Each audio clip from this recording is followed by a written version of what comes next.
ওই পার্টি অনুসরণ করে ওই জায়গায় দায়িত্ব হবে। তারপর নির্বাচন বা পথ দেখালো কিছু মানুষ আল্লাহর তরফ থেকেই সৃষ্টি হয়। তার মধ্যে অন্যতম একজন শহীদ রাষ্ট্রপতি জিয়াউর রহমান। আজকে আমাদের যারা বক্তা বা বিভিন্ন সভা সেমিনার আছে, আমাদের মূল আলোচনা হবে শহীদ রাষ্ট্রপতি জিয়াউর রহমানের দীর্ঘদিনের রাজনীতি এবং মহান স্বাধীনতায় তার যে অগ্রণী ভূমিকা, সেগুলো নিয়ে আলোচনা হওয়া উচিত।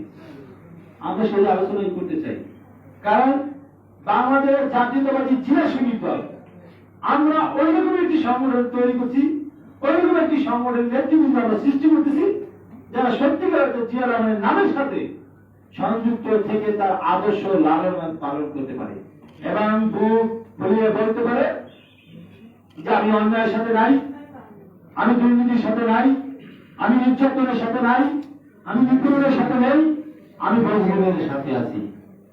তারাই হবে জিয়া সৈনিক দলের কর্মী।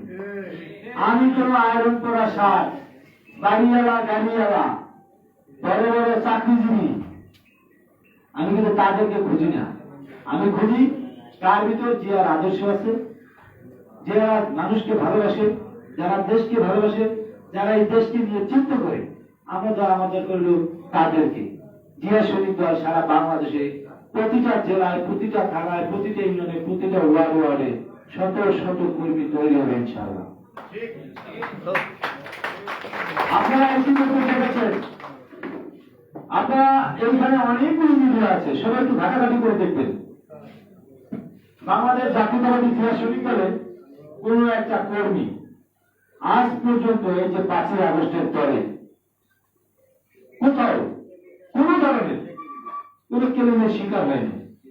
কারণ এই দলের যিনি প্রধান উপদেষ্টা, তিনি চেয়ারপারসনের উপদেষ্টা এবং লন্ডন বিএনপির প্রতিষ্ঠাতা সভাপতি, বিএনপির জাতীয় নির্বাহী কমিটির সাবেক আন্তর্জাতিক বিষয়ক সম্পাদক যারা মাইজুর রহমান এবং বিএনপির চেয়ারপারসনের উপদেষ্টা যারা মালিক ভাই, তারা অত্যন্ত জিয়া পরিবার প্রেমী। তারা ওই রকমই মানুষ যাদেরকে খুঁজে বের করে আমার মতো একজন নগণ্য কর্মীকে এই দায়িত্ব দিয়েছেন সারা বাংলাদেশে জাতীয়তাবাদী জিয়া সৈনিক দল গঠন করার লক্ষ্যে। আমার সাথে আমার সহযোগিতা দিয়েছেন মোহাম্মদ রিয়াজউদ্দিন বাদশাকে সহ আমার পিছনে যারা আছে সবাইকে। আমরা কিন্তু কমিটি করার সময় আমরা খেয়াল করি কোন আওয়ামী দোসর বা কোন দুষ্কৃতিকারী যেন এই কমিটিতে কোনো অংশগ্রহণ করতে না পারে। আমি এখানে এই মিডিয়ার মাধ্যমে ঘোষণা করছি, আমি যা বলি আমি তাই করি, আমি যা বলি না আমি তা করি না। আমি যা করি আমার নেতার নির্দেশেই করি, চেষ্টা করি তার কথাকে রক্ষা করার জন্য। কেউ যদি কারো কাছ থেকে কমিটি করার ক্ষেত্রে কোন দুষ্কৃতিকারী, ধরেন সে আওয়ামী লীগ করে না, আওয়ামী লীগ ছাড়া তো দুষ্কৃতিকারী আছে, আছে না ভাই? অনেক মানুষ আছে দুষ্কৃতিকারী। দিনের বেলা মনে করেন হাজি সাহেব, রাতের বেলা সে চোরের লিডার, মাদকের লিডার। এগুলি খেয়াল করবেন, এদেরকে কিন্তু ধরে নেওয়া যাবে না। জিয়াউর রহমানের আদর্শের ভিতরে বাহিরে যে থাকবে 1 ইঞ্চি পরিমাণ, তাকে জিয়া সৈনিক দলের অন্তর্ভুক্ত করবেন না, তাইলে কিন্তু আপনার কথা থাকবে না। যে করবেন ওই কমিটির আহ্বায়ক এবং সদস্য সচিবকে কোন বিনা নোটিশে কমিটি বাতিল করে দেবে। আমাদের কোনো তদন্ত লাগে না, তদন্ত আমরা এখানে বসে করি,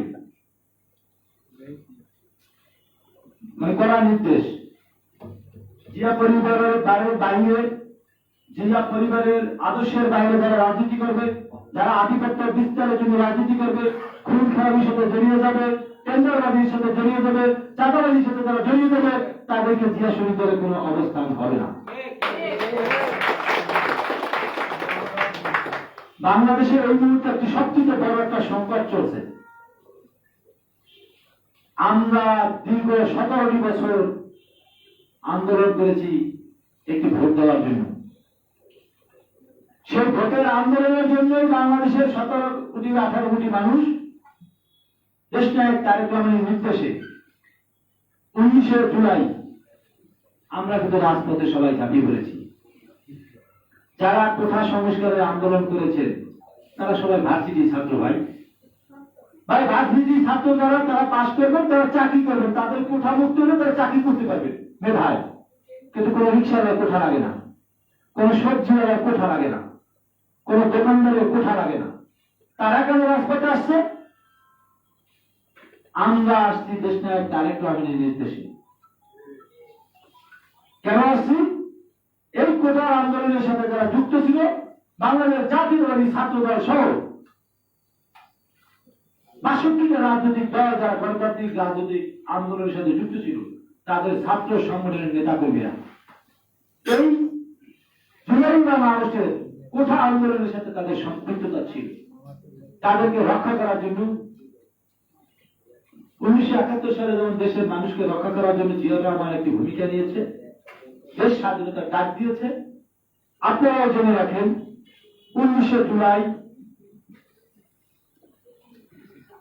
বাংলাদেশের এই নতুন স্বাধীনতার পিছনে দেশনায়ক তারেক রহমানের স্বাধীনতার ডাক ছিল।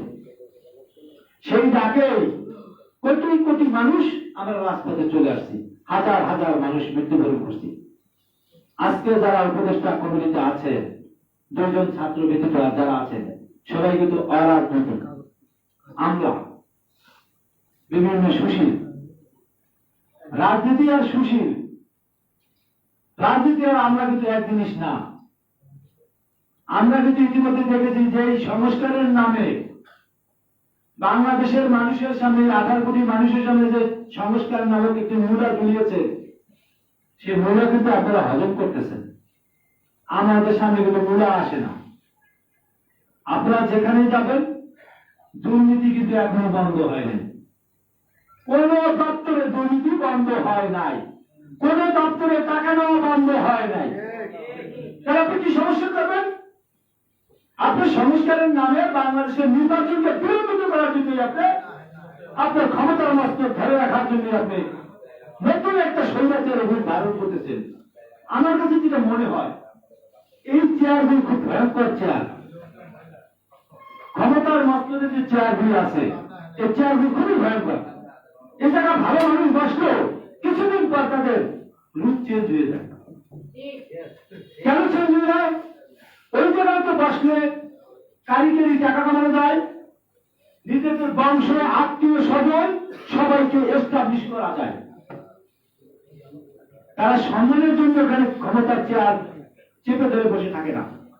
আপনি দেখবেন এই মিডিয়ার মাধ্যমে আমাদের প্রচার করা উচিত, স্পষ্ট ভাষায় বলি, সত্য এবং এই কথাগুলো আমাদের বুঝতে হবে। একজন উপদেষ্টা যিনি হবেন, তার উপদেষ্টাতে অংশগ্রহণ করার আগে তার অর্থ, তার ওই বাংলাদেশে কত টাকা তার সম্পদ আছে, তার হিসাবটা জনসম্মুখে প্রকাশ করা উচিত ছিল। এবং তিনি তার অর্থ ধরেন নাই, তার বাবা আছে, ভাই আছে, বোন আছে, শ্বশুর বাড়ি আছে। আর মানুষ তো এখন নিজের পরিবার থেকে শ্বশুর বাড়িতে প্রাধান্য বেশি দেয়, দেয় কিনা? দেয় কিনা? বাংলাদেশের মানুষের কিন্তু একটা কালচার আছে, ভাইরে ভাই সহযোগিতা করবেন না করুক, সারা সময় নিজের বাজেট থাকে আলাদা। যারা উপদেষ্টা কমিটিতে আছে, তাদের শ্বশুর বাড়িতে কি পরিমাণ তারা সহযোগিতা করে, তারা কি পরিমাণ ক্ষমতার দাপট দেখায়, এগুলো গোয়েন্দা সংস্থার রিপোর্টে রাখা উচিত। এবং দুর্নীতি দমন কমিশন, সেই কমিশনটাকে আরো সৎ হওয়া উচিত। তারা কিন্তু কারো দুর্নীতি কিন্তু প্রকাশ করে নেই, গুটি কয়েক মানুষের দুর্নীতি নিয়ে লড়াচড়া করে, বাকি যে হাজার হাজার মানুষ যে দুর্নীতি করে, সেই দুর্নীতি নিয়ে গ্রামের কোন প্রকাশ হয়? এই যে মিডিয়া, যারা সাংবাদিক, যারা পত্রিকার মালিক, যারা পত্রিকার সম্পাদক, তাদের যে দুর্নীতি, তারা যে দুর্নীতি করে, সেগুলি কি প্রকাশ হয়? চলে চলে বাস্তব ভাই, বুঝলেন? চলে চলে বাস্তব ভাই, আপনাদের মতো যারা ছোটখাটো যারা ইউটিউব চ্যানেল আছেন, দিনাতিপাত করতেছেন, অনেক লোক আছে অনাহারে দিনাতিপাত করে। সংসারে যে একজন মানুষ যদি বৃদ্ধ থাকে, তাদের যে সুচিকিৎসার জন্য যে অর্থের প্রয়োজন, সেই অর্থটাও কিন্তু আপনাদের যোগান দেওয়া সম্ভব না। কারণ কি জানেন, আপনি এখান থেকে 500 টাকা ইনকাম করলে 150 টাকা চুরে নিয়ে গেলেন। চোরেরা কিভাবে খায়? আপনি যে সমস্ত পণ্য কিনবেন সেই পণ্যটা এমন ভাবে একটা সিন্ডিকেট করা হয়, আপনার 20 টাকার পণ্য 40 টাকা কিনতে হয়। এই সিন্ডিকেটটা কে করে? কোন ইউটিউবার করে? আমরা করি? কোন সাংবাদিক করে? করে না। কিন্তু সাংবাদিক, কিছু সাংবাদিক আছে যারা এই নিউজটা করে না। নিউজ না করার কারণ হচ্ছে অন্যায়কে সমর্থন করা।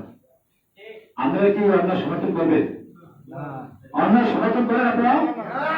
অন্যায় সমর্থন করেন না। যদি দেশকে ভালোবাসেন, দেশের মানুষকে ভালোবাসেন, তাহলে আমার 2 থেকে 3টা কথা আছে।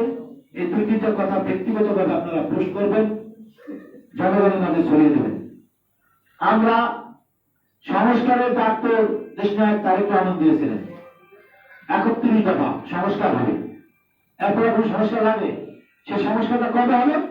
জাতীয় নির্বাচনের পর সংসদে বিনিয়োগের মাধ্যমে, সংখ্যাগরিষ্ঠতার মাধ্যমে আপনার এই 31 দফা বাস্তবায়ন হবে। এখন এরা সংস্কারের নামে আরো কিছুদিন ক্ষমতা থাকতে চায়। ক্ষমতার একটা স্বাদ তিনি পেয়ে গেছেন। আমরা মনে করি সম্মানী ব্যক্তিরা সম্মান থাকতে বাড়িতে চলে যাওয়া ভালো। শেখ হাসিনার মতো বিশ্ব ভায়া, শেখ হাসিনা একজন বিশ্বের